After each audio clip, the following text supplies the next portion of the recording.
Olá, sejam bem-vindos a mais um vídeo. Hoje nós vamos resolver alguns exercícios sobre o tema Sistema de Partículas aqui dentro do nosso curso de Física 1. Então esses exercícios foram tirados aí dos livros do Halliday, Moisés e Young, que eu vou colocar aqui na descrição as referências também. Beleza? Então, sem mais delongas, vamos para o nosso vídeo. Então a nossa primeira questão diz o seguinte, as massas e as coordenadas dos centros de massa de 3 barras de chocolate são dadas por 0,3 quilogramas, é a primeira massa da primeira barra de chocolate, e os vetores, as coordenadas estão dadas na forma desse vetor aí, entre parênteses, beleza? 0,2 metros é a coordenada x e 0,3 metros é a coordenada y. A mesma coisa que ele deu para a segunda e a terceira barra também. Observa que tem a massa de cada uma e as coordenadas x e y. Então, vamos organizar aqui esses dados do problema primeiro. Vai ficar desse jeito. Aqui estão, certo? Então, aí vocês veem as massas junto com as coordenadas x e y de cada uma das barras de chocolate que ele falou. A continuação do enunciado é assim. Calcule as coordenadas do centro de massa do sistema constituído por essas 3 barras de chocolate. Então, as coordenadas do centro de massa que ele pede, vamos pegar aqui, essa é a informação que ele quer que a gente calcule. Nada mais é do que o x do centro de massa, tá? E o y do centro de massa. Beleza? Então, aqui o que a gente tem que fazer? A gente tem que usar a nossa formulinha que a gente aprendeu lá na nossa aula teórica de como a gente calcula o centro de massa, Então, como é que ficaria o x do centro de massa? É a média ponderada das coordenadas x de cada uma das partículas, onde a ponderação, no caso, vai ser dada pelas massas. As massas vão funcionar como o peso da média ponderada. Vamos ver como é que fica isso para o caso do x aqui. Eu vou escrever aqui. Então, ficou assim, observem. O x do centro de massa é m1x1 mais m2x2 mais m3x3, dividido pela massa total, isto é, a soma das 3 massas, m1 mais m2 mais m3. Legal? Agora é só a gente substituir os valores numéricos, tomando cuidado com os sinais, porque observa que o x3 é negativo, beleza? E vai ficar desse jeito. Aqui está, vejam bem. Então, substituir todos os valores dessa primeira e segunda coluna aqui dos dados que a gente anotou. E aí, embaixo ficou então a massa total e em cima ficou a massa de cada partícula multiplicado pela sua coordenada x. Agora, fazendo as contas, você pode pausar aí e tentar fazer para ver se bate aqui com o meu resultado. Eu já fiz aqui, deu 0,04 dividido por 0,9, que é a massa total. Legal? E essa divisão aqui deu esse valor, 0,044 metros. Legal? Então, essa é a nossa coordenada x.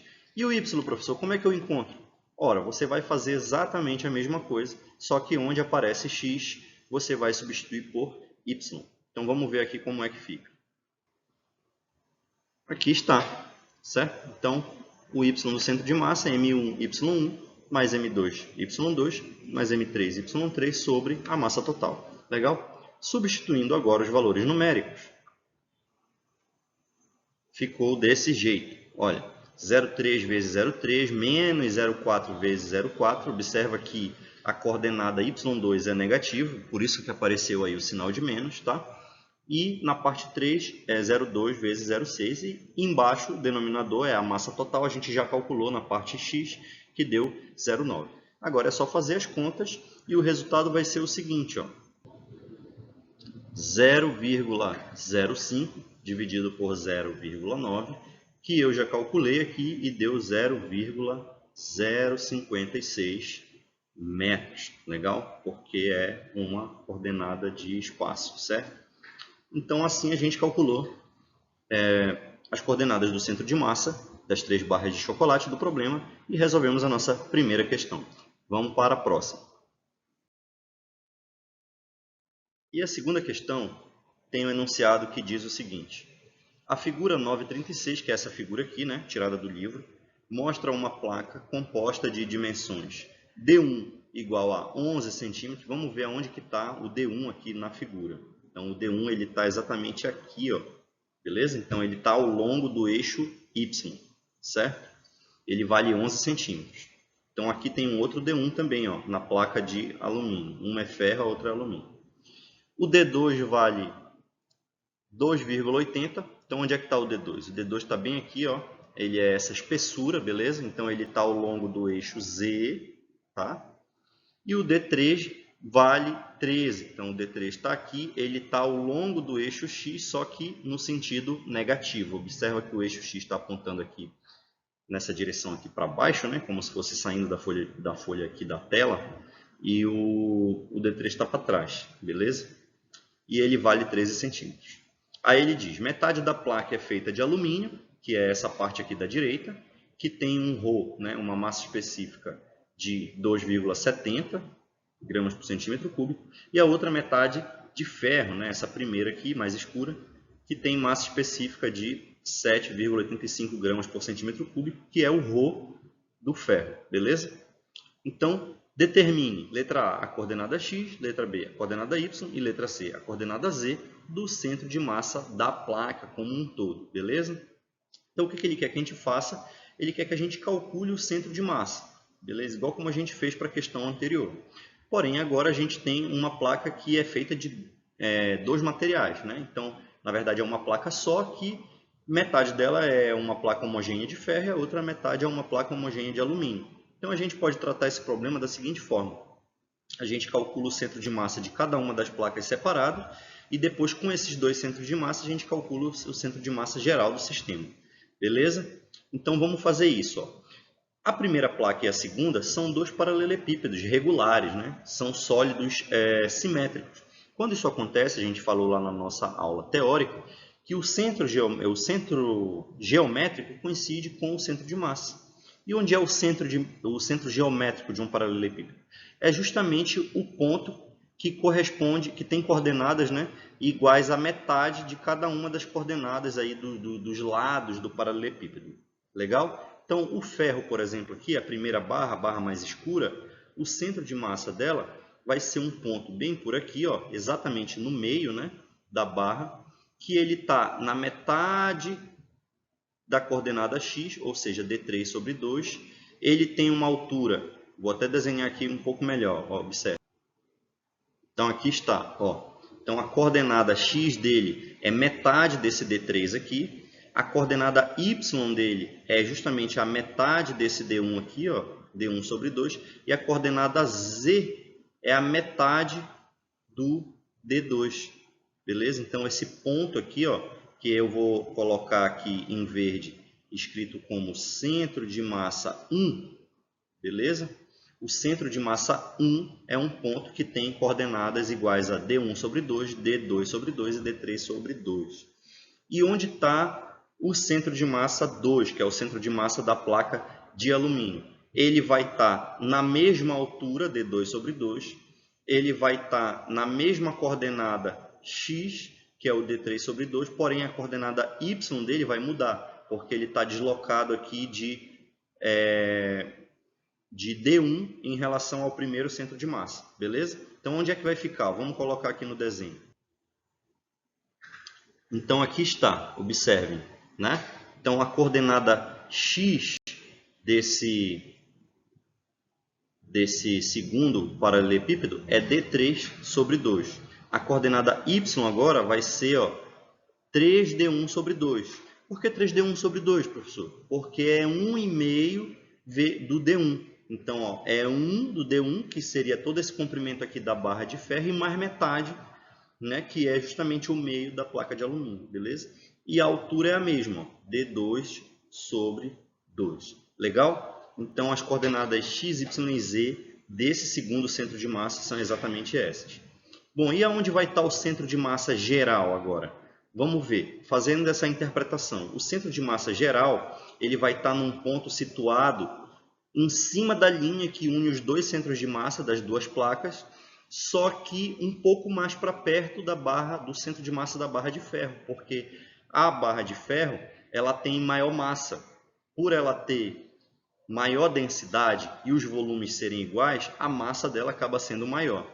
Nesse caso, o centro de massa do sistema ele tende a ficar mais próximo da região de maior massa, certo? Então, vamos tentar colocar aqui na figura onde seria o centro de massa geral do sistema. Então, aqui está, observe, eu fiz os pontos ali em amarelo, né? O CM1 e CM2 nas extremidades, e mais ou menos no meio deles, um pouco mais para a esquerda, está o CM geral, que é esse aqui, o centro de massa do sistema como um todo, tá? Ele está um pouco mais próximo do CM1. E aqui embaixo eu desenhei ali um recorte, né? Se eu fizesse um corte ali ao longo da linha que une os dois centros de massa, né? No plano ZY, a gente veria essa linha que está com CM1 e CM2 nas extremidades e o CM um pouco mais perto do CM1. Então, vamos lá. A gente já sabe que a coordenada x e z do CM vai ser as mesmas do CM1 e 2. Só que vai mudar a coordenada y.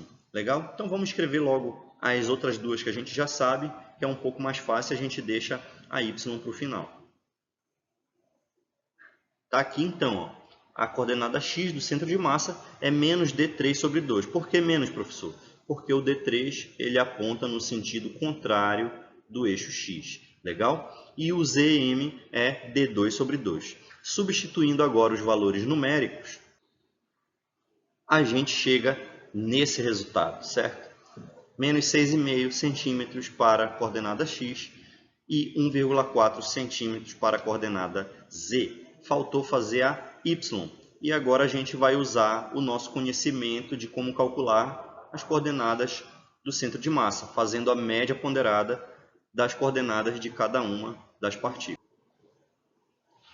Continuando, então, aqui está, vejam só, o y do centro de massa ficou m1 y do centro de massa 1 mais m2 y do centro de massa 2, dividido pela massa total, m1 mais m2. Porém, se vocês observarem aqui no problema, o problema não disse para a gente quem é a massa, né, de cada uma das barras, mas ele falou as massas específicas, né, o ρ de cada uma. Se vocês lembrarem lá da definição que a gente viu na nossa aula teórica, o ρ ele é o quê? Ele é a massa sobre o volume. E a gente tem uma característica aqui do problema interessante, porque os volumes das duas barras aqui são exatamente o mesmo, né? Porque elas têm a mesma dimensão. Então, rearranjando essa equação aqui, ó, a gente pode escrever que cada uma das massas é ρ vezes V. Então, bora escrever agora, substituir o valor das massas por ρ vezes V para cada um aqui na expressão do centro de massa e ver como é que fica. Então, ficou assim, vejam só, né? No lugar do M1 ficou ρ1 vezes V, no lugar do M2 ficou ρ2 vezes V, e eu coloquei isso aqui embaixo também. Agora, observe que a gente tem o V se repetindo aqui no primeiro termo, no segundo, no numerador, e também aqui no denominador. Então, a gente consegue colocar esse V em evidência. Ó. Então, vamos aqui. Ó. No primeiro parênteses aqui vai ficar ρ1, certo? Vezes o YCM1, mais o ρ2 e o Y do CM2, dividido, ó, o V sai aqui, né? E vai ficar dentro do parênteses ρ1 mais ρ2. Agora você pode cancelar esse V de baixo com esse V de cima, tá? E agora é só substituir os valores numéricos e fazer a conta. Vamos ver como é que faz. Vou colocar aqui para vocês. Prontinho. Então observem aqui que ficou o seguinte, ó. O ρ1 que estava aqui em cima, ó, eu substituí pelo valor dele, 7,85. O y do centro de massa 1 é justamente o D1 sobre 2, lembram? Está aqui na figura, então é 11 sobre 2. O ρ2 é 2,70 e o y do centro de massa 2 a gente tinha dito que ele é 3D1 sobre 2, então é 3 vezes 11 sobre 2. E embaixo é só a soma do ρ. Agora você pode pausar aí e fazer a conta, e você vai chegar no mesmo resultado que eu aqui, ó, que deu quanto? Então aqui, ó, deu 8,32 metros, beleza? Então esse é o valor aqui do y do centro de massa. Como a gente já tinha o x e o z, a gente respondeu tanto a letra A quanto a letra B e a letra C. E finalizamos a nossa segunda questão. Questão um pouco longa, mas não é tão difícil, na verdade, se você parar para pensar, só tem que ter uma interpretação geométrica do problema. Beleza? Vamos para a nossa terceira questão. E a terceira questão diz assim: dois patinadores, um de 65 kg e outro de 40 kg, estão em uma pista de gelo e seguram as extremidades de uma haste de 10 metros de comprimento e massa desprezível. Tá bom? Vamos desenhar aqui uma situação para ilustrar essa situação mencionada. Então está aqui o nosso desenho. Vejam só. Né? Tem uma pessoa aqui à esquerda, que ela tem uma massa maior, 65 kg. A pessoa da direita tem uma massa menor, 40 kg. E a barra tem 10 metros. Então a distância inicial, que é a separação entre eles, é justamente os 10 metros. Beleza?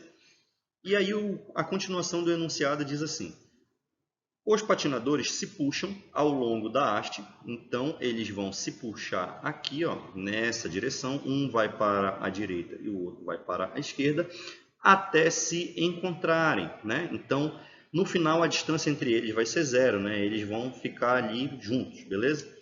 Qual é a distância percorrida pelo patinador de 40 kg?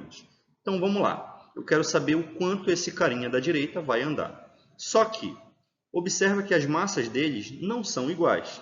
Se eles fossem da mesma massa e eles estão sobre o gelo, né? Então o atrito aí no caso é desprezível, tá? Eles iam percorrer exatamente a mesma distância. Então, no caso que eles tivessem a mesma massa, eles iam chegar aqui no meio, ó, numa distância que é 5 metros, beleza? Só que não é o caso, porque eles têm massa diferente. Então, o da esquerda, que tem uma massa maior, ele vai andar uma distância aqui que eu vou chamar de x. E o da direita, que tem uma massa menor, por ele ser mais leve, né? Ele vai andar uma distância maior, que eu vou chamar aqui de d. E eles vão se encontrar num ponto aqui, ó, que é o que? Adivinhem só, exatamente o ponto que tem o x do centro de massa do sistema, né? Então, esse centro de massa do sistema, a gente já sabe, né? Ele tende a ficar mais próximo do corpo ali de maior massa que compõe o sistema. Nesse caso aqui, o da esquerda, 65 kg, beleza? Então, na verdade, o que a gente tem que fazer aqui é calcular onde é que está esse x do centro de massa, tá? E depois encontrar o d a partir disso, beleza? Então, vamos estabelecer aqui um sistema de referência. Vamos dizer que o nosso eixo x está para lá, beleza? Então, esse é o nosso eixo x. O nosso x igual a zero, espertamente, a gente vai colocar aqui, ó, coincidindo com a posição do carinha da esquerda. E o cara que está aqui na direita, o outro patinador, ele está exatamente no x igual a 10 metros, que é o final da barra lá. Legal? Então, vamos lá. Como é que a gente calcula o x do centro de massa? O x do centro de massa é a média ponderada das coordenadas de cada um dos corpos aí, né? No caso das pessoas. Não é verdade? Então, como é que vai ficar? Aqui está m1x1 mais m2x2 dividido pela massa total. Agora, como a gente foi esperto e colocou o primeiro carinha aqui justamente na posição x igual a zero, então o x1 é igual a zero e mata esse primeiro termo aqui. Quem vai sobrar? Vai sobrar o segundo, né, que tem massa de 40 kg, vezes a posição dele lá, que era 10 metros, tá? E aqui embaixo vai ficar a soma das massas, ó, 65 mais 40. Então, aqui em cima dá 400, nem precisa colocar a unidade aqui por enquanto, tá? Sobre 65 mais 40, que dá 105. Então, fazendo aqui a divisão, deu aqui, ó, 3,81. Então, como a gente já esperava, né, ele deu antes do 5 aqui. O 5 seria aqui a metade. O 3,81 está exatamente nesse ponto aqui, beleza?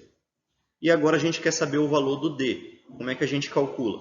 Bom, se a barra inteira tem 10 metros e o x aqui, ó, o x aqui é 3,81, a diferença é o D, correto?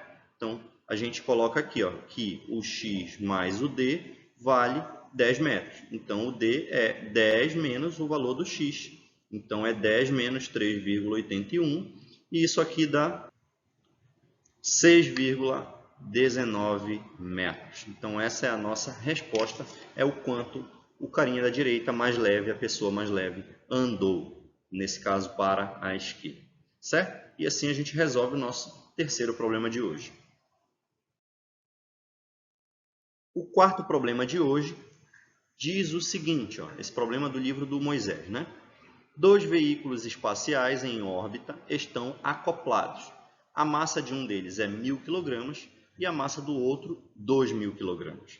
Para separá-los, é detonada entre os dois uma pequena carga explosiva, que comunica uma energia cinética total de 3.000 joules ao conjunto dos dois veículos, em relação ao centro de massa do sistema. Antes de a gente continuar lendo, vamos desenhar aqui uma situação para ilustrar o que está ocorrendo aí. Então está aqui a figura, ó. Observe, inicialmente nós tínhamos ali os dois objetos juntos, né, acoplados, os veículos espaciais. Um é menor, tem massa 1.000, o outro é maior, tem massa 2.000. Aí explode uma bomba, os dois vão se separar e ele falou que a separação ocorre na linha que separa os centros de massa. Então aqui eu desenhei uma linha horizontal, aqui pontilhada em vermelho, para dizer que é a linha que separa justamente os dois centros de massa do sistema, tá? Então, um foi para a horizontal para a esquerda, o outro foi na horizontal para a direita. É isso, tá? Esse cara aqui da esquerda, ele sai com uma velocidade V1 para cá, tá? Negativa, e logo ele tem um momento linear também para a esquerda aqui, P1. Lembra que o momento é um vetor, tá? E uma energia cinética é C1. A mesma coisa acontece com o outro, só que para a direita, velocidade para a direita, o momento linear para a direita e a energia cinética é um escalar, né? Ela tem um certo valor aí, energia cinética 2. Legal? Então a primeira coisa que a gente tem que fazer é usar aqui a conservação do momento linear para ver se a gente consegue calcular alguma coisa com isso, né? Então vamos lá. Vamos utilizar aqui a lei da conservação do momento. Então, todo momento total que a gente tinha antes tem que ser igual ao momento linear total depois, né, da separação. Antes não tinha momento linear nenhum, porque eles estavam acoplados, estavam lá paradinhos. Depois a gente tem sim o momento linear 2, que é para a direita, por isso ele é positivo, e o 1, que é para a esquerda, por isso ele é negativo. Então ficou 0 igual a P2 menos P1, passando o P1 para o outro lado, a gente tem que P1 é igual a P2. Mas o P1 é massa 1 vezes velocidade 1 e o P2 é massa 2 vezes velocidade 2. Legal? A gente tem as massas, então a gente pode achar uma relação aqui entre as velocidades. Tá bom? Como é que vai ficar isso? É só passar uma das massas aqui dividindo, não é? Então vamos passar a massa M1 dividindo. Então passando o M1 aqui para o outro lado, vai ficar M2 sobre M1 vezes V2. O M2 é 2.000, o M1 é 1.000. 2.000 sobre 1.000, ó, 2.000 é o dobro, né, de 1.000. Então a gente vai dizer aqui, ó, que o V1 ele é 2 vezes o V2. Como era esperado, porque se os dois veículos lá, um tem o dobro da massa que o outro, então o mais leve vai se mover depois da explosão com 2 vezes a velocidade. Beleza? Então agora, com essa informação, a gente tem como calcular quanto vale essas velocidades V1 e V2. Porque a outra informação que o problema deu foi essa aqui, ó, que a energia cinética total é 3.000 joules. E isso quer dizer que a energia cinética 1 mais a energia cinética 2 tem que dar 3.000 joules, né? Opa, nem precisa colocar a unidade aqui por enquanto, tá? Então deixa eu tirar aqui. Beleza? Vamos lá. E aí eu sei calcular a energia cinética, né? Então M1 V1 quadrado sobre 2 mais M2 V2 quadrado sobre 2, isso tem que dar 3.000, não é verdade? Substituindo agora os valores das massas e essa relação aqui, ó, V1 igual a 2V2, como é que fica? Assim, ó, né? A massa 1 é 1.000, né? A gente tem um 2 aqui embaixo, eu posso cortar esse 1.000 com esse 2 aqui, ó, vai dar 500, certo? Aí tem um 2 aqui embaixo, ó, aliás, dentro do parênteses, né, que vai elevar ao quadrado, vai dar 4, V1 quadrado. Aqui do outro lado a gente tem 2.000 por 2, que dá 1.000, beleza? E o V2 quadrado. Como é que vai ficar isso aqui agora? Eu corrigi aqui dentro do parênteses, é 2V2, tá? A gente achou aqui, ó, que o V1 é 2V2. Então, esse 2 aqui ao quadrado deu 4, beleza? E aí 4 vezes esse 500 aqui, ó, isso aqui dá 2.000. Legal? Então a gente fica com 2.000 V2 quadrado mais outros 1.000 V2 quadrado. Isso aqui vai dar 3.000 V2 quadrado, tem que ser igual a 3.000.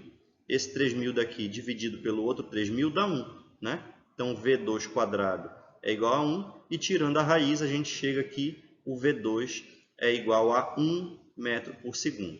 Olha, como a gente sabe que o V1 é igual a 2 vezes o V2, então o V1 é igual a 2 metros por segundo. E o que o problema quer saber? Ele diz aqui no final assim, ó, com que velocidade relativa eles se separam um do outro. Olha, como eles estão se afastando e a gente quer saber a velocidade relativa entre eles, uma boa dica aí é somar os valores das velocidades, né? Ah, professor, mas pode fazer subtraindo também? Pode, porque você pode fazer simplesmente o seguinte, ó. Né? A velocidade relativa é o V2 menos o V1, né? O V2 porque ele está para a direita, eu peguei aqui, ele está positivo e o V1 está para trás, né? Então a gente tem o seguinte, ó, só que aí você teria que considerar o seguinte, ó, que o V2 ele é, opa, peraí, tá aqui, ó, o V2 ele é 1, né? Menos o V1, aí nesse caso o V1 você teria que escrever ele como menos 2, porque o V1 está para trás, beleza? Então a velocidade relativa, né, menos com menos dá mais, daria 1 mais 2, ou seja, 3 metros por segundo. Por isso que eu falei que uma outra forma também era simplesmente somar os módulos das velocidades aqui, 2 mais 1, que daria 3. E essa é a resposta do nosso problema, tá bem? Resolvida essa questão, vamos passar para a última questão de hoje. E a última questão diz o seguinte, ó, vamos ler o enunciado, questão do Young, né? Aliás, do Halliday. A figura 947, está bem aqui, ó, mostra uma vista superior da trajetória de uma bola de sinuca de massa. Vamos lá colocar aqui os dados do problema. Ó. Então, a massa é 0,165 kg, certo? Que se choca com uma das tabelas. A velocidade escalar da bola antes do choque é 2 metros por segundo, ou seja, o módulo da velocidade é 2 metros por segundo. E o ângulo θ1 é 30 graus, beleza?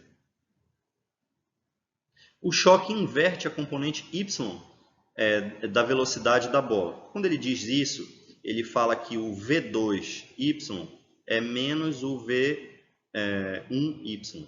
Né? Então, ele vem com uma velocidade aqui, V1y, que está para cima, beleza? E quando ele sai com uma outra velocidade aqui, ó, V2y, está para baixo. Agora, o Vx continua sempre o mesmo, né? Então, o V1x é igual ao V2x, eles são iguais, beleza? Então, V2x é igual ao V1x, tá? Só o y que vai mudar o sinal, o x fica sempre igual, beleza?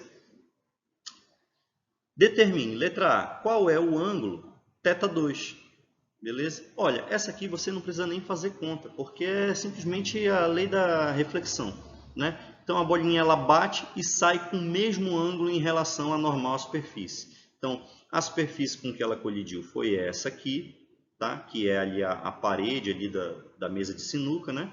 E existe um eixo y aqui que é a normal. Ó. Se o θ1 é o ângulo justamente com essa normal, o θ2 tem que ser igual ao θ1. Ele vai sair com o mesmo ângulo. Então, o θ2 tem que ser igual ao θ1, portanto, o θ2 ele também vale 30 graus. Beleza? E aí, agora, a letra B diz assim, ó, qual é a variação do momento linear da bola em termos dos vetores unitários? Então, a letra B quer que a gente calcule o ΔP, né? Que é o P2 menos o P1. Isso é a variação do momento linear, final menos inicial. Beleza? Mas quem é o momento? O momento é massa vezes velocidade, certo? Então é m, né? A massa é a mesma, né? A mesma bolinha. É mv2 menos mv1, certo? Beleza. Só que isso, a variação eu vou ter que calcular ela para o x e para o y, beleza? Então, o que acontece aqui? Ó? Vamos calcular ela aqui em x. Então, a variação do momento em x vai ser o mv2x menos o mv1x. Só que a gente viu aqui, ó, que o v2x é igual ao v1x. Então, esse termo aqui vai ser igual a esse e um menos o outro vai dar zero. Então, a variação do momento em x é zero. Então, resta a gente calcular agora a variação do momento em y. Então, fica o mv2y menos o mv1y. E o que a gente sabe? A gente sabe que o v2y é menos o v1y, né? Que foi o que a gente viu aqui, ó, quando a gente escreveu, nessa parte aqui. Então, vamos substituir isso aqui. Então, vai ficar menos o mv1y menos o mv1y de novo, tá? Isso aqui, ó, o p2y vai ser menos mv2, v1, né? mv1y. E agora, quem é o v1y, né? É simplesmente o v cosseno desse θ aqui, ó, porque observa que o y está aqui, né? Beleza? E aí, ó, vamos lá. Então, tá aqui, ó, o desenho que eu acabei de fazer aqui, certo? A gente tem na situação inicial ali a velocidade aqui na diagonal, para o lado a gente tem o v1x, para cima a gente tem o vy. E observa que o vy está aqui adjacente ao ângulo θ1. Então, ele vai ser v cosseno de θ1. Então, o v1y, ele é o v, que vale quanto v? Vale 2 vezes o cosseno de θ1. O θ1 é 30. O cosseno de 30 é raiz de 3 sobre 2. Tá bom? Então, corta aqui, ó, o v1y vai ser raiz de 3. Beleza? Agora, a gente volta aqui embaixo. Ó, eu coloquei aqui. Então, ΔP2y, ele é menos 2 vezes a massa e o v1y. Legal? Então, agora é só multiplicar tudo aqui, ó. Então, tá aqui, olha, vamos ver. O ΔP2y, ele é menos 2, certo? M, que é a massa que a gente já sabe que vale 0,165, tá? E o V1y, que é a raiz de 3, está aqui também, legal? Essa raiz de 3 é 1,7172, certo? Mas a gente pode simplesmente jogar tudo isso aqui na calculadora e vamos ver quanto que sai agora aqui o resultado. E deu menos 0,57 kg/m por segundo. Então, observe que a variação de momento foi negativa, né? Porque ela inverteu ali o sinal do y, da coordenada y do momento, tá bom? E aí, como é que vai ser então a variação do momento total? Ela é a variação do momento em x mais a variação do momento em y. Mas essa variação do momento em x, a gente sabe que deu zero, né? Que a gente calculou aqui, ó, tá? Então, o ΔP total, ele é simplesmente o ΔPy, que a gente sabe que deu aqui, não é ΔP2y, é simplesmente ΔPy. Deixa eu corrigir aqui, ó. Esse 2 não é aqui, tá? ΔPy. Então, ele vai ser o mesmo valor ali, ó, menos 0,57 kg/m por segundo, beleza? Então, essa é a resposta da nossa última questão. E, então, a gente encerra a aula de hoje e nos vemos no próximo vídeo. Tchau!